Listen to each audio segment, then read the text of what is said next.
ربي المصطفى بلغ مقاصدنا واغفر لنا ما مضى يا واسع الكرم. Assalamualaikum warahmatullahi wabarakatuh. Waalaikumsalam warahmatullahi wabarakatuh. Bismillahirrahmanirrahim. Rabbi shrah li sadri wa yassir li amri wa hlul 'uqdatam min lisani yafqahu qawli. Subhanaka la ilma lana illa ma 'allamtana innaka antal alimul hakim. Amma ba'd. Ini masih melanjutkan pembahasan tentang sholat. Yang kita nanti saya masih ilin apa yang kemarin ngaji di AIS. Jadi ada namanya fadilatu itmamil arkan. Itunya dalam kitab. Fadilah itu artinya keutamaan menyempurnakan di dalam pelaksanaan sholat, terutama dalam rukun-rukun sholat. Fadilatu itmami arkan sholat. Jadi dalam setiap ibadah itu ada rukunnya, ada syarat, ada syarat itu sesuatu yang harus dipenuhi, tetapi di luar kerangka atau di luar bentuk ibadahnya, tidak masuk dalam bagian ibadah, itu namanya syarat.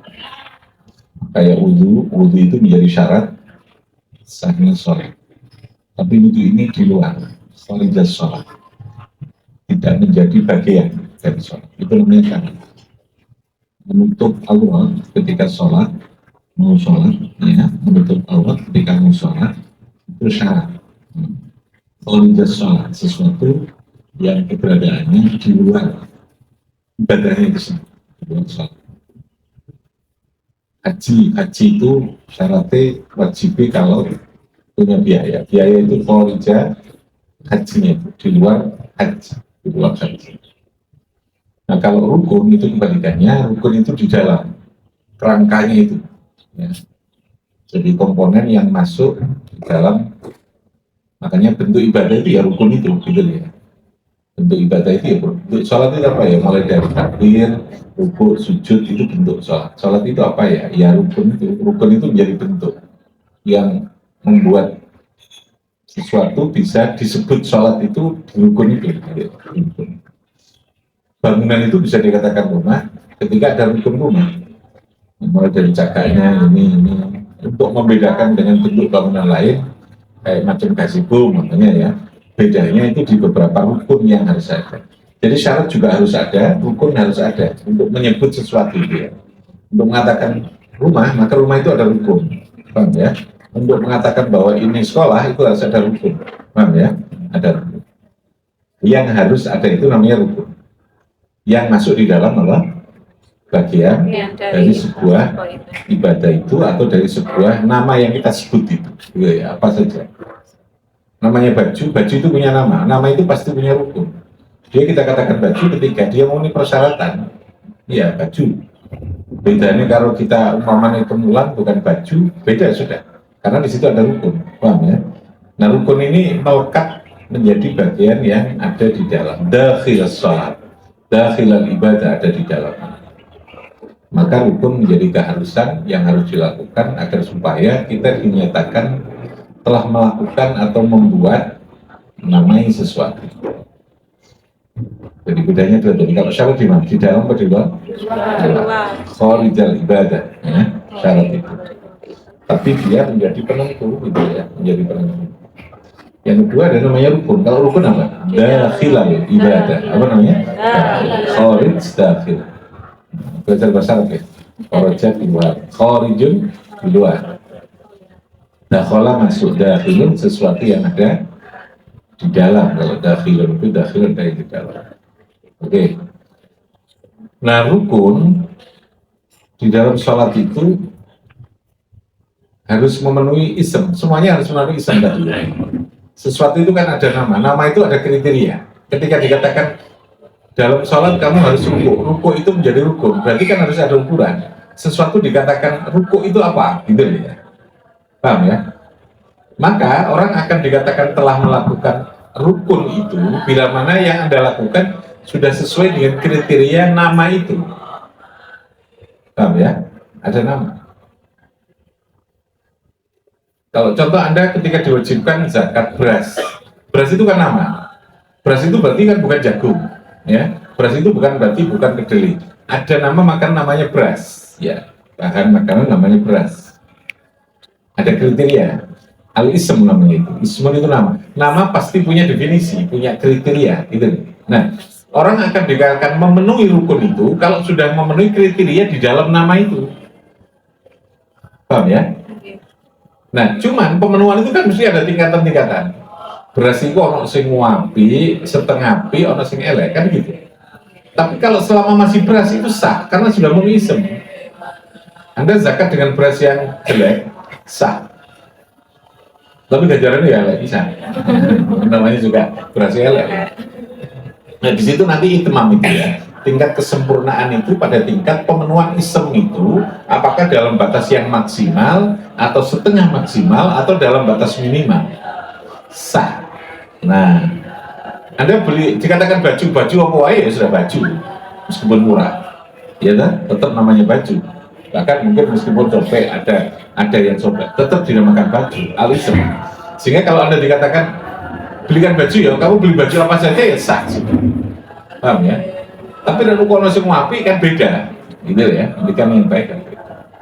Jadi orang jangan bermain pada isem. Biasanya orang begitu itu normatif. Karena terlalu ngerti itu ya berisiko gitu ya. Ya penting kan satu kono, kan jalur lambi, kita keluar lambi. Sebenarnya kan satu kono, jalur jajan, satu kono jajan. Padahal jajan kan macam-macam, gitu ya. Al-ism, namanya apa?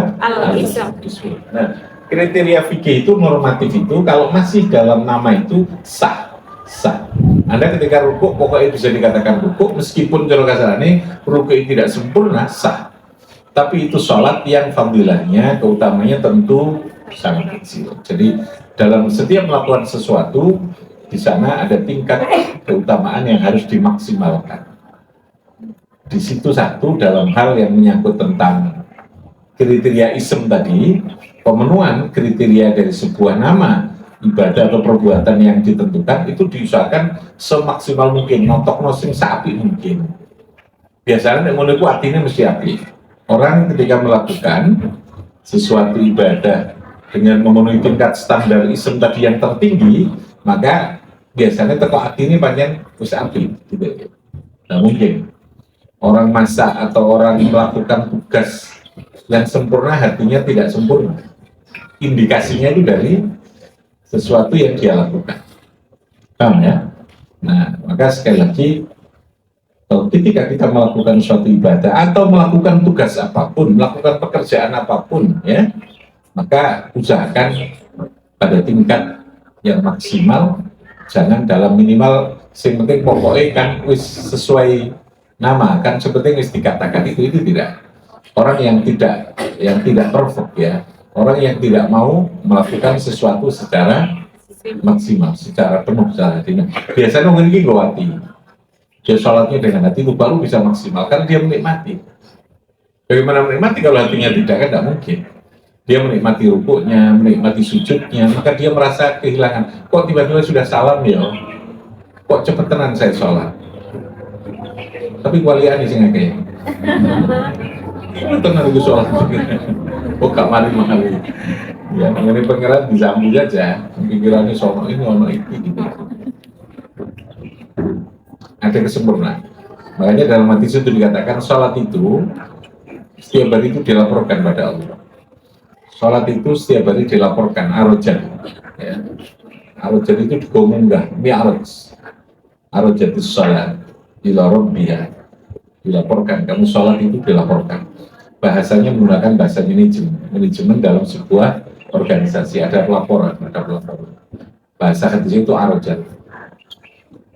Inna sholat, sesungguhnya sholat itu arojat, dinaikkan, dilaporkan pada Allah. Ada sholat yang betul-betul bagus, dia putih, dia begitu indah, ya, lalu dilaporkan pada Allah. Sholatnya itu bisa berkata, sholat itu nanti akan seperti berbentuk, berupa sesuatu yang seakan-akan bisa berbicara. Wallahualam, al-kaifal kam tidak bisa kita tanya. Ketika sholat itu baik kita lakukan dengan sempurna, dia akan dilaporkan dalam keadaan yang putih, dalam keadaan yang bercahaya, seperti al-arus, seperti kemanten yang sudah diiringkan dengan penuh kewibawaan, dengan penuh cahaya kepada Allah. Lalu sholatnya itu berkata diterima oleh Allah. Sholatnya kemudian ngomong kepada orang yang sholat itu. Jadi wong sing sholat, itu diomongin kalau sholatnya. Ya, khafidat, ya, ya, innallaha as-salat, lalu kemudian dia berkata, saya akan menjaga kepada kamu, khafidtuka kama khafidta, kata dia sholat itu, saya akan menjaga kepada kamu sholatnya itu ngomong, aku akan jogo awakmu kama khafidta, kaya oleh jogo sapa sira ni ing ingsun. Kamu sekarang yang akan saya jaga karena kamu telah menjaga saya, kata sholatnya. Kaya oleh awakmu juga namanya.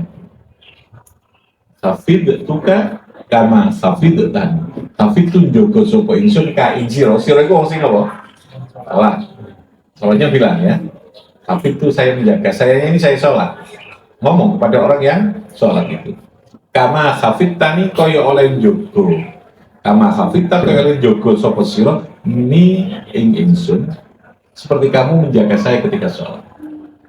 Sholat yang terjaga adalah sholat yang dilakukan dengan sempurna, dengan keutamaan, dengan kesungguhan, dengan kesempurnaan dan fadilatul ikram Allah. Itu kalau sholatnya apa? Dalam keadaan sempurna. Itu sholatnya nanti itu ngomong. Allah akan maha sekali. Sebelum amal yang buruk juga demikian. Semua keburukan nanti akan berujung menjadi sesuatu yang tervisualkan. Dalam kubur itu sudah akan muncul. Ketika melakukan keburukan, dia akan muncul menjadi sesuatu yang sangat buruk, dan dia akan lalu kemudian menyiksa kepada orang yang sudah melakukan keburukan. Dan semacam penjelmaan. Kayak orang dalam tidur itu menjadi sebuah mimpi yang buruk tiba-tiba jadian. Tapi itu bukan sebuah mimpi, tapi kan itu sebuah kenyataan yang tervisualkan. Sholat tadi di antara. Kalau dia dilakukan dengan baik, sholatnya akan ngomong. Hafid tuka, apa? Hafid tuka, kama hafid tuka, apa? Hafid tu jogo sopo insun kan siro, kama hafid tuka kaya oleh jogo sopo siro. Sebaliknya, kalau ketika sholat itu asal-asalan, meskipun salah ya, tadi kan karena isem tadi ya, kamu ruku, pokoknya ruku, yang penting kan sah, ya memang sah. Tapi lalu sholat itu akan ngomong, ketika dinaikkan kepada Allah, sholat itu lalu kemudian gelap gulita, sama sekali tidak ada cahaya, sangat buruk, sauda, mudlimah, jadi hitam dan lalu gelap sekali. Pada saat itulah sholat lalu kemudian berkata, bayya'tani, kamu menyia-nyiakan kepada saya. Daya itu menyia-nyiakan. Kamu menyia-nyiakan kepada saya. Maka daya tuka. Ya. Daya tani, maka lalu kemudian daya tuka. Saya saat ini akan menyia-nyiakan kepada kamu. Kamu sekarang tidak akan saya reken. Kalau tadi kan kita akan dijaga oleh sholat kita. Sholat kita itu sesungguhnya akan menjaga kita. Makanya sholat itu tanda. Dia akan menjadi sebuah sistem aplikasi, menjadi sebuah sistem yang secara otomatis dia menjadi semacam kendali, menjadi semacam remote di dalam diri kita, menjadi alarm dalam diri kita untuk mengendalikan diri kita tidak melakukan hal-hal yang konyol, yang maksiat, yang merusak, gitu ya. Itu sholat. Tanha apa? Anil fahsyai wal munkar. Kalau bagus kita lakukan, dia akan menjaga kita. Ada alarmnya. Cok ini melakukan kita benar. Sebaliknya tadi, bayak tuka kama bayak tadi. saya akan menyanyiakan kamu gak tak reken, gak tak jogo, saya sia-siakan, tak bareng-barengno, karena kamu ketika sholat lu, kamu kan juga begitu ngereken, kamu memang sholat, tapi kamu seperti tidak sholat, gitu ya. Kamu gak patah ngereken ya, kayak mana kita bertamu, lalu kemudian diajak ngomong-ngomong karena sedih tamu, tapi sing di rumah dia tidak begitu ngereken, itu kan menyanyiakan, itu kan menyakitkan banget. Ya, sekalian gak ditemoni pisan, kan gitu. Ditemoni, tapi lalu kemudian gak patah direken. Atau kita kemudian ngulang lalu kemudian ditinggal HP-an saja gitu. HP-an, berarti tulis ya. Coba mana? Sudah tak? Ya sudah, tulis lagi ya. Ini jenis sampel. Bayak tuh kakak bayak. Jadi berikan hati. Sholat nanti akan begitu. Anda karena menyanyiakan saya kata sholat, saya pun hari ini akan bangun menyanyiakan pada kamu. Terserah uripmu kaya apa. Maka sholat itu jadi kendali. Kalau bisa khafid tuka kama khafid tani, jangan sampai bayak tuka kama bayak tani. Oke, sampai lalu kemudian kita bisa cara gimana? Itmamul arkan. Nah, gimana ukurannya? Jangan sekedar isem, jangan sekedar pokoknya ruku, pokoknya takbir. Takbir Allah Akbar kamu sah sudah. Meskipun hatinya itu hilang, hatinya itu gak reken, gak ruku takbir, ya. Ruku gak kroso loh, kayak gimana ya sholat ya? Sholat yang hilang di tengah jalan, tidak ada sinyal, tidak ada khusyuk, ya sah secara fikih. Tapi Anda itu sedang sedang menyanyiakan terhadap apa? Sholat tadi. Maka Anda akan itu. Maka kata Allah, ketika sholat dalam kondisi begitu, lalu ya Allah itu sholat itu diwel-wel gitu kayak gitu, malaikat itu suruh ngul-ngul, kayak ibarat laporan gitu, kayak ibarat dikirim makan itu lalu kemudian dikremes, diwel-wel, ditampak namanya lafadha, kemudian dilemparkan wadorobat ala wajih, lalu kemudian sholat itu dilemparkan lagi kepada wajah orang yang sholat. Gampangannya Gusti Allah itu orang sudi, Gusti Allah itu orang gadek, orang Jombang mati ya, wes orang reken orang gadek belas. Moh itu buat jenis, jeneng itu buat. Ngono itu panganan apa buat nulisan. Artinya harus kayak sedih apa-apa buat. Bahasa hadisnya itu lafadha, lalu kemudian dorobat, dipukulkan lagi ala wajah, dikembalikan lagi. Itu tragedi sholat. Jadi jangan sampai sholat kita itu menjadi sesuatu yang rongsoan, yang tidak ada artinya, yang lalu Allah itu dilemparkan kembali dalam wajah kita. Dan itu karena kita menyanyiakan.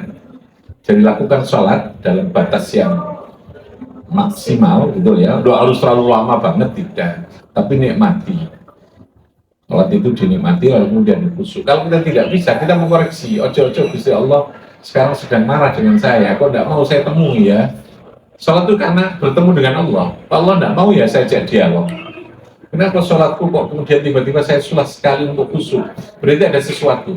Segera beristighfar, mohon pada Allah. Ya Allah, mungkin aina ala dzikrika wa syukrika wa husni ibad. Istighfar dulu, bacain dulu, lalu kemudian sholat. Tinggalkan semuanya, tidak ada yang lebih penting kecuali ketemu dengan Allah. Gitu ya. Kita susah pun tidak penting. Tidak ada masalah yang ruwet-ruwet itu apa sih? Manusia Allah itu bukan sesuatu yang harus diruwet, no. Kita punya beban masalah, kita punya tugas apa saja. Senang apa sih? Senang segala apapun ketika kita sholat, lepaskan. Kita ini sudah berhadapan dengan yang milik senang itu, yang menjadikan kita senang. Gitu ya. Supaya sholatnya bisa apa? Ada beberapa cara. Imam Ghazali itu menunjukkan untuk bisa kita sholat itu ada diagnosa untuk kita sholat. Satu, tentu kita persiapkan dengan baik. Kita menunggu sholat itu. Jiwa kita biasakan minta ini sholat. Jadi ibarat ada tamu, kita sudah mempersiapkan diri untuk menerima tamu itu. Sholat itu tamu kita. Kita muliakan betul. Lalu kita menyiapkan tempatnya yang sebagus mungkin untuk sholat itu. Menyiapkan baju yang sebagus mungkin. Ya, ulama bahkan kita nutupi kepala kita ini. Ini Indonesia tradisi untuk membangun bahwa kita ini beda antara sholat dengan tidak sholat. Ini tradisi. Tetapi tradisi yang membangun sebuah perhatian. Paham ya? Sebuah nggak tekno, sebuah perhatian kita untuk menyambut datangnya apa? Sholat. Lalu kemudian sholat.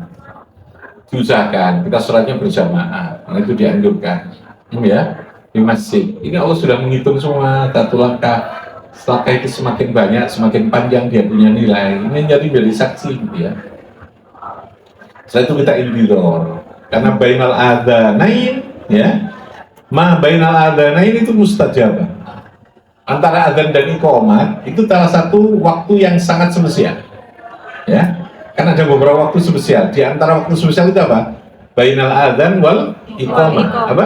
Bainal adzan wal iqamah. Namanya bainal adzanain. Adzanain itu antara adzan dan iqamah itu mustajabah. Berdoa di situ. Ya. Ada sampai mari adzan, sing tukang adzane maca selawatan pujian sampai dawir gak teko-teko. Sing dijak jamaah. Sing tuwa siji wis gak ono mati, kalau ngenteni kok mana ngenteni sing nopo gak gelem-gelem nang masjid. Pakai masjid akhirnya gak ono sing sholat. Ini kalau saya jadi menteri agama itu saya regulasi moratorium tidak boleh mendirikan masjid. Wah, dua paling ya. Masjid yang aja harus dipenuhi supaya dari jamaah. Terus punya jamaah apa? Jamaah itu untuk mengontrol sosial. Jamaah itu merupakan institusi, ya, aktivitas yang untuk mengontrol sosial. Kita ini langsung ketemu tiap hari 5 kali dengan tetangga kita. Gitu. Nah, nggak terus sholat langsung ngeluh. Gitu. Nanti kok nggak jamaah ya? Gitu ya. Apa diukur-ukur tukang kredit? Nggak nomah gitu ya. Gue nek ngono kan, yo bisa urunan yo, tiga itu kan, gitu kan ya. Malah ngomong minggat aja. Rusuh. Jadi nek ana tonggone itu kan enak, dikontrol terus kan itu ya. Oh kalau iki bisa ngomong. Dan di sana pasti tanpa kepentingan. Orang ketemu di masjid itu ketemu yang betul-betul lillah. Tidak ada bertemu lillah itu tidak ada kalau nggak di masjid. Di tempat lain masih ada kepentingan. Kamu ketemu di sini dengan saya karena ngajar kan, yang bergawe gitu kan.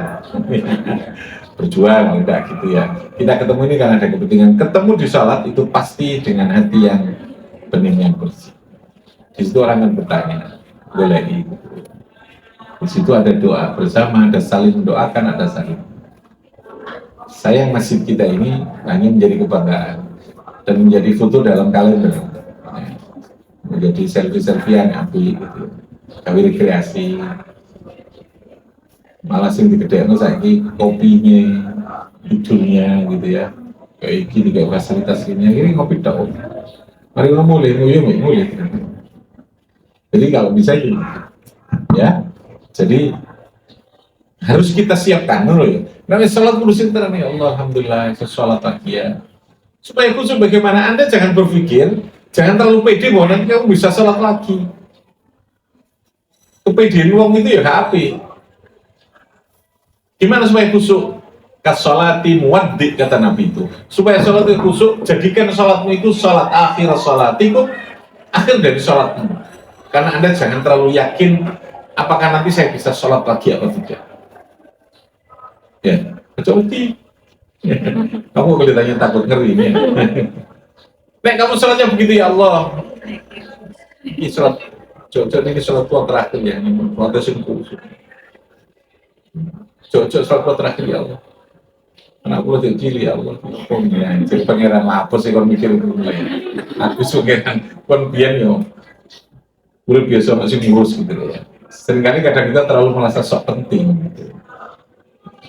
Sok penting lalu kemudian menganggap sholatnya tidak penting. Ya, sok bisa mengatur sekarang. Ya udah lepaskan mereka sholat dibuat. Jadi jangan klaim penuh lah, paling enggak itu ya 50% khusus. Kan biasanya biar penting. Ulang mana gitu ya. Sinyalnya kayak munggul sinyal paling buruk gitu ya. Mau tengah bingung gitu. Biar iling enggak. Ya, maka diusahakan. Satu tentu tadabbur, usahakan memahami makna ayat itu. Usahakan yang dibaca itu sesuatu. Jadi kalau kamu biasanya baca surat-surat paling 5-6 surat jadi surat langganan sholat, usahakan dipelajari lah di tafsirnya, di maknanya itu. Iki maknanya kayak begini, Fatihah itu dimaknai, lihat tafsirnya. Sehingga sholat itu punya bantuan karena ada pemahaman, ada pemahaman. Setelah itu tadi buat situasi yang kita memang sangat butuh kepada sholat. Sholat harus menjaga diri saya. Oleh karena itu saya harus menjaga sholat itu. Ya, khafidhat kama khafidtani, saya akan menjaga kepada kamu seperti kamu menjaga kepada saya. Yang kedua, jangan sekedar sah, ism, emang. ya. Lalu yang ketiga tadi, yakini bahwa Anda jangan terlalu yakin, paling tidak jangan terlalu pede bahwa Anda masih bisa sholat lagi. Bisa itu sholatmu terakhir, dan setelah itu Anda disolati. Disolati. Saya tidak tahu. Yang tiba-tiba kan banyak, yang tiba-tiba. Apakah mati itu harus sakit dulu? Apakah mati itu harus tuwek di sini? Oh. Jadi udah ini kan. Iya kan begitu gitu. Lu udah merasa gagal terus, jangan rasa itu mesti suwe lah. Sholatnya lalu kemudian gitu ya Allah niki sholat yang terakhir. Nek abot lagi itu doa itu berdoa mohon pada Allah supaya dia gampang istighfar. Kok Gusti Allah tak ajak ketemu kok angel ya, saya kok begitu sulit saya untuk nyambung dengan Gusti Allah ini kenapa ya? Berarti ada problem ibarat saluran, ada sesuatu kotoran yang bisa mengganggu antara komunikasi hubungan kita, interaksi kita dengan Allah. Ada gap. Kalau kita ada masalah ketemu kan gitu. Ketemu itu gak enak. Iya ragil ketemu bareng. Nah kita tidak tahu Allah tidak mau ketemu kita itu karena apa. Kita sebenarnya ingin ketemu tapi kalau tidak mau berarti ada sesuatu yang menghalangi itu. Paham ya? Ada sesuatu yang menghalangi. Kenapa ketemu kita kok sekedarnya? Kok tidak bisa enak ketemu dengan Allah itu? Sehingga begini loh ya, salat itu besar fungsinya dalam hidup ini. Orang kalau salatnya bagus, itu pasti perilaku yang lain itu akan baik. Bagus loh ya, bukan hanya sekedar salat. Nah, orang salat kalau masih belarang itu salatnya pasti bermasalah. Sekedar salat, doyaan tadi itu ya. Ya doyaan anti salat, dia menyanyiakan salat. Tapi api, ya insya Allah dia baik. Ya karena memang yang dibangun oleh salat itu jiwa. Jiwa lalu melahirkan perilaku. Ya, melahirkan perilaku. Itu maksudnya seperti itu. Jadi tidak sekedar normatif dan ism, usahakan dengan maksimal. Itu kita kaitkan dengan seluruh tugas-tugas kita. Kita melakukan apa saja sebagai orang tua yang jangan sekedar ism orang tua, tapi maksimal kita mendidik anak kita, mendidik murid kita bertetangga, tidak sekedar pokoknya ngabdi tonggo, tapi betul-betul memang kita harus melakukan dengan hati, karena ini perintah agama, karena ini melakukan sesuatu yang terbaik. Dan di situ ada energi, di situ akan ada hasil. Nah itu kepada Gusti Allah. Oke, ini sudah datang lagi si Wifat bilang untuk kemarin langsung dengan ibunya tidak lali, tidak lali, langsung tidak pulang. بفنفعنا ببركتهم واتنا الحسنى بحرمتهم وأمتنا في طريقتهم ومعنا عليهم من الفتن